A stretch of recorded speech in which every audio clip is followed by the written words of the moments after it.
रेवेन्सा विश्वविद्यालय east hostel रे छात्र असंतोष घंटा बजाई अनशन बसी हॉस्टेल छात्र अगस्ट 1 तारिख राति फ्रेंडशिप डे सेलिब्रेशन पर हॉस्टेल रे एकाठी होते अंतेवासी किंतु गतकाली सकाळु दुईटी हॉस्टेल रूम रे डेप्यूटी वार्डन ताला पकाइबा नहीं 24 घंटा धरी स्ट्राइक रे बसी हॉस्टेल अंतेवासी डेप्यूटी वार्डन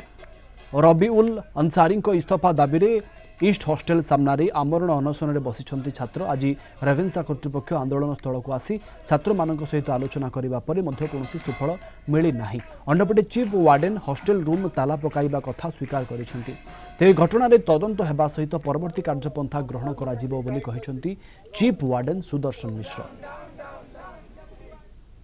मोर गोटे सांगटा दिजन को रूम ताला मारिके तलू आसिले मुझे सार पचारि सार कौन एमती मो रूम ताला मारे पुणी रविवार दिन सार कहले तो रूम ना हॉस्टेल रूम आती सार कहले तोर आंसर भी दे पारे कौन ताला पड़ा जूनियर पिलाट संगे मैंने मोर सान भाई हम ता मोर किसी मैंने मिसअंडरस्टांडिंग होता तार मोर कथबार्ता है सर्ट आउट भी करूँ कितु आम डेप्यूटी वार्डन सार पर्सनाली पूरा ऑफिस को डाकिकी कहते कि तू ये पिलाटा ना रैगिंग केस दे ये 3-4 जन पिला ना रैगिंग केस दे ना तो ना 1000 टका फाइन देवी पिलांकर कौन इनफॉरमेशन आम पाखे ना हटा स्ट्राइक रे बसचंती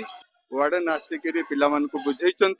तुम सेम कथा जहाँ कहली कि तुम टाइम दे हमको आम बुझे एम तो अच्छु आ कौन इश्यू जो डायलॉग न हो डिस्कशन न हो तापर हठात तुम स्ट्राइक रे बस गणतांत्रिक मूल्यबोध के जिनसा